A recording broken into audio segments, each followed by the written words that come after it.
Have we got quite a show planned for you guys today? I'm Matt. I'm Franklin. Welcome back to the WorshipCast.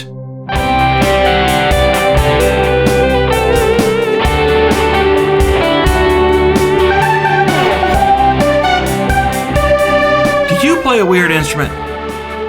Or I don't know about weird necessarily. I mean, these are all normal instruments. They're just not normal on today's kind of modern praise and worship stage, right? Yeah, very true. Yeah. And so what we want to do today is we want to talk about weird instruments. Can you still use them to worship in today's worship environment, climate? And is it beneficial? You know, what are kind of the cool things that come from them? So first and foremost, we want to say that we know that there are some churches out there that use a lot of these already. Because they play like all country music or country versions of, songs, like, and they wear cowboy hats and cowboy boots. Like, we're not talking to you guys. You guys already got this down. But you'll like this episode anyway. And then there's that metal church in like New Zealand or something. Oh, yeah. Yeah, I don't know if you guys would like to play a lap steel or not, but if you're watching, man, I'm glad you're here. But this is more pointed towards those of us that play the regular modern praise and worship music that everybody plays with the standard setup, one or two guitars, acoustic, drummer, keys, vocalist, bass player, the regular. Franklin, what's a weird one that you play? I would probably say this thing right here in front of me. I don't know if you guys ever seen this or even know what this is. Yeah, that is a melodica. Yes, melodica. So what you got to do is you got to put this on the floor, or you can actually put it in your hand and play it with one hand and do it like this. And so you put this right here, you go. Sorry if that's really loud, but you can do that, or you can put it on the table and play. Rip headphone users. Right.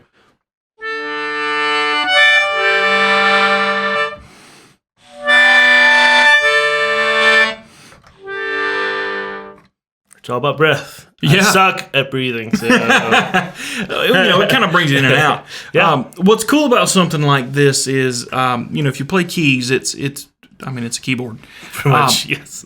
But you would be amazed at what that kind of sound can do. In a live environment sometimes, it's kind of neat. The guy from Steely Dan plays one on occasion.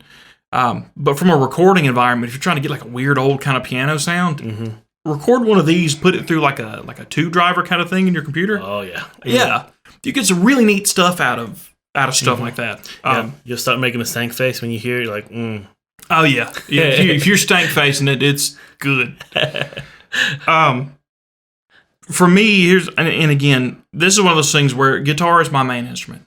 I add a few things, but guitar is kind of my main. I do not consider myself a mandolin player.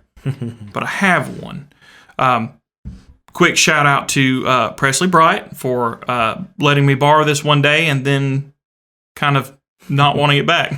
If you ever need it, it's right here. It's in good hands. But a mandolin in today's praise and worship kind of environment, you don't see a whole lot of. No. It's more of these small country churches, or a little bit more. It's very like, I don't know, just not very used very often. So here's some kind of places that it can be used though. If you're doing some Mercy Me kind of stuff, some of that newgrass-ish kind of stuff, you catch a mandolin in some of that. We've done some Christmas songs that have kind of required me to learn a couple parts. There was another one I've got here. First off, Rend Collective uses pretty much only these kind of instruments. Yes. Mandolins are good in hymns, if you're going back and playing something kind of old school. Yep. But let's talk about this. Matt Redman's 10,000 Reasons. Oh, it's full of mandolin. It's full of mandolin. Oh, yeah. So there's, in a very acoustic-driven music, even All Sons and Daughters type stuff, where they normally don't have, not every song has an electric guitar, A mandolin can be a very neat, interesting thing to throw in the mix. Even if you only play it on occasion. Cool part about it is, as a guitarist, it's top 4 strings of a guitar upside down. So if you can flip your mindset, you can play one of these. It's not hard. Yeah. All right, Franklin, what else you got? I do play violin as well. It's kind of hard to get to, but yes, I'm sure you guys can kind of see it's right down here. there. Got the bow, and I've played it for quite some time, but I bring it out on Christmas. That's about it. Yeah. That's about it. Useful in hymns. Very useful in hymns, yes. I can see breaking down something like Broken Vessels, Holy Spirit, something like that, and using a violin as part of it. It'd be pretty neat. Yeah. I mean, just add some little touch of reverb. Yeah. Some good. Yeah. And so, I mean, we're only a few instruments in, and we kind of got to a point where, like, you know, we're talking about the modern songs you guys are playing, but with ways to stretch out. And so if you're watching this and you already play one of these, hopefully we've got the wheels turning. And we're going to continue to do so as the episode goes on. Yeah. I've got a lap steel here. First off, I don't know if you can see this, but my slide here says Long Dog on top of it. So this is the Long Dog. And the lap steel is something I always had an interest in, but it's not something that I had actually played. A gentleman in our church named Larry was kind enough to hand me this and let me borrow and kind of learn a couple things on it. You're not going to be able to hear it, but it's here. A lap steel you actually see a little bit more regular than maybe some of these other things in praise and worship. I know All Sons and Daughters, they have got that plays one. Yeah, they got. I know. I think some Bethel's albums, they've played some in there. I think maybe even Elevation. But it's been used in a good bit of worship albums. Oh yeah, and you don't have to just play the Sandman. Yeah. But if you're doing some slide work already, and there's a lot of songs that require a guitar slide, if you have access to a lap steel, switch it out and learn it on this, because there is another level of things that you can do with one of these that you can't do with just a guitar. I know I've pulled it out for All Sons and Daughters again. All Sons and Daughters, yeah. Great Are You, Lord, with all that slide work in there. It's wonderful for it. Holy Spirit, it's great for that. Oh, yeah. There's tons of examples of places to put a lap steel. Again, if you're going back and you're playing hymns at all, man, these things are great. And you can plug it directly into your pedal board and use your same effects, your overdrives, and if you use your volume pedal and run it up and down, you can get that fade in, that really nice lap steel sound. Super, super useful for praise and worship. Like I can't say enough good things about it. And if you play guitar and you play slide at all on your guitar already, man, you can pick one of these up within just 20, hours. 30 minutes. Yeah. You know, you can play something. So definitely something neat to look at. Yeah. Franklin, you've got a ukulele over there. Ukulele. Or some people say ukulele. I don't know how. Ukulele. Ukulele. You got the little. You got the.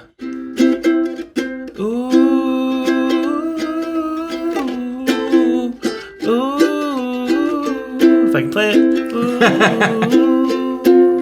These just sounds so Hawaiian, but add some flavor though. Add some flavor.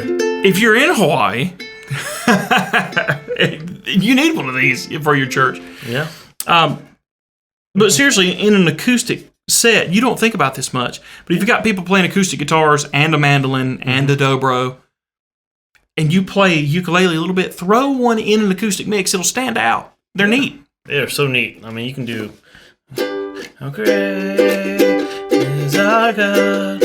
Sing with me, how great. On the spot. I mean, literally. It's so cool. Yeah, they're wonderful.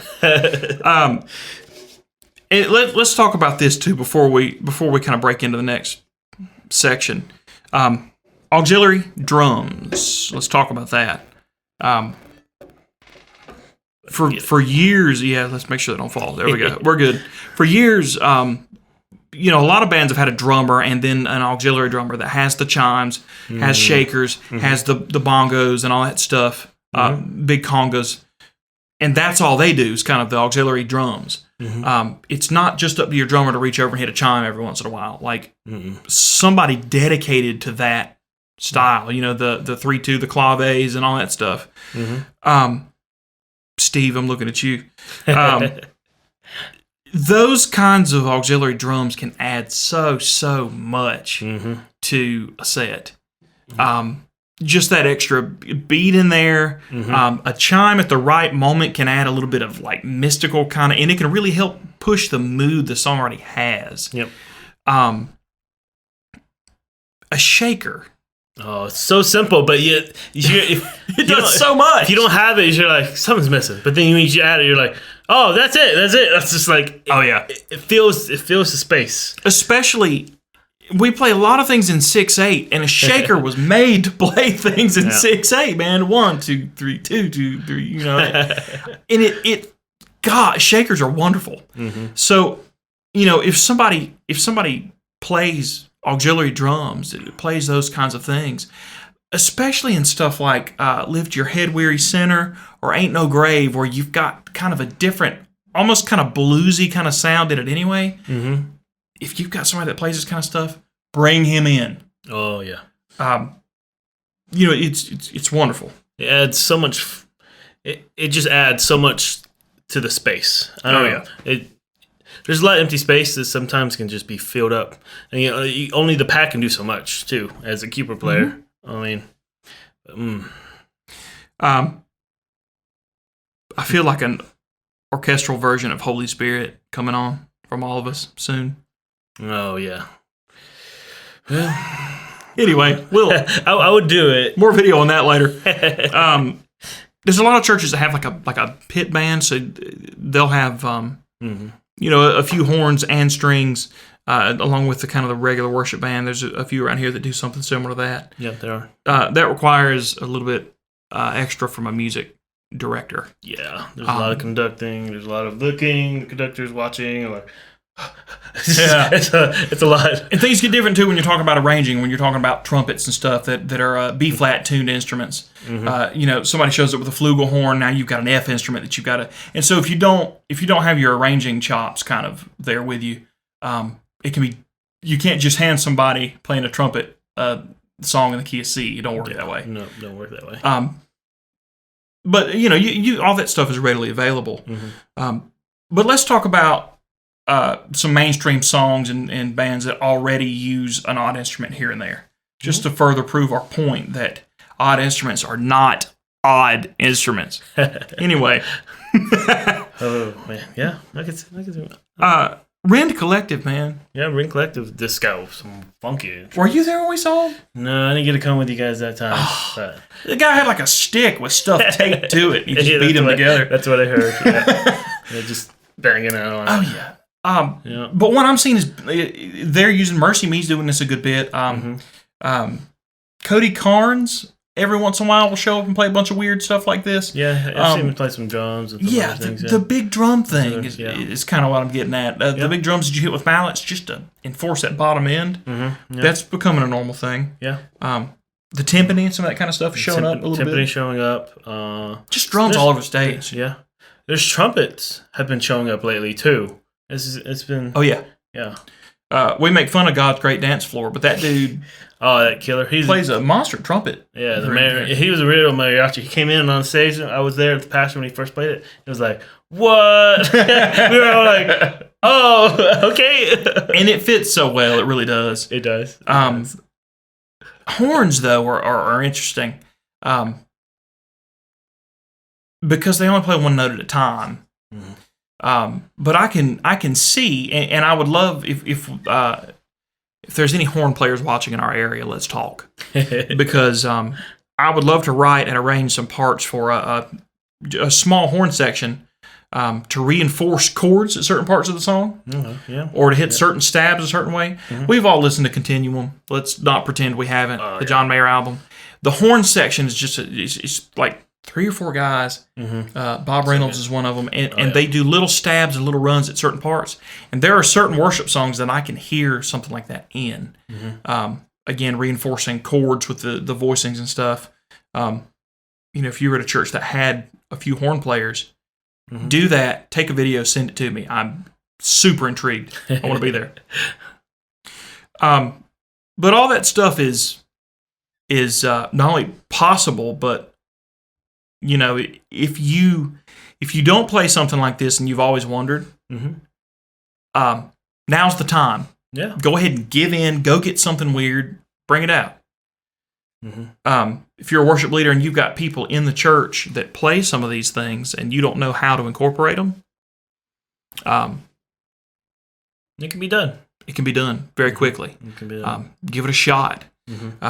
Don't be scared of them just because they're not day-to-day standard instruments that you see. Just because Elevation doesn't play a mandolin doesn't mean that you can't have one in your set. I'm going to go so far as to say this. If you play an instrument like this, or if you want to learn to play an instrument like this, it's a natural calling to it, or it's something that you had a love for at one time and you learned how to do.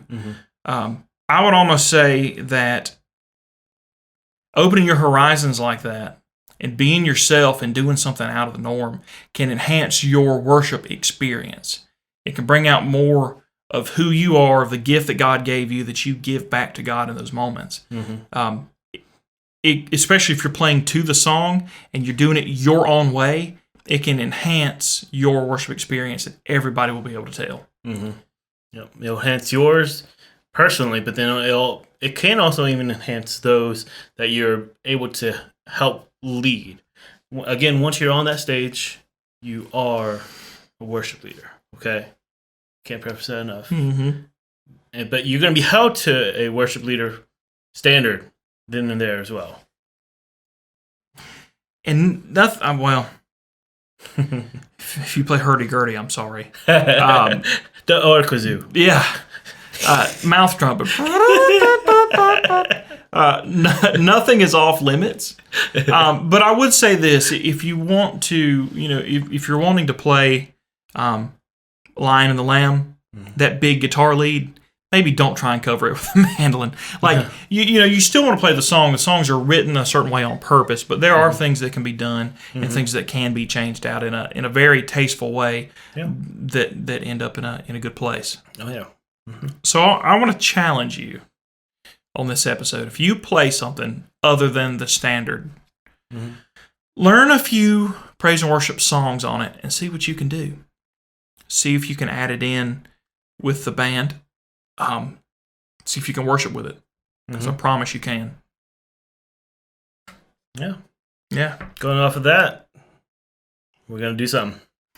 I guess we are. Let's move this down just a smidge. Guys, let's move that down just a smidge. Thank you so much for watching. We hope you guys like, comment, and subscribe. If you like this video, let us know what weird instrument that you play. Leave us some feedback. Maybe it's something that you're scared to try. You want some tips.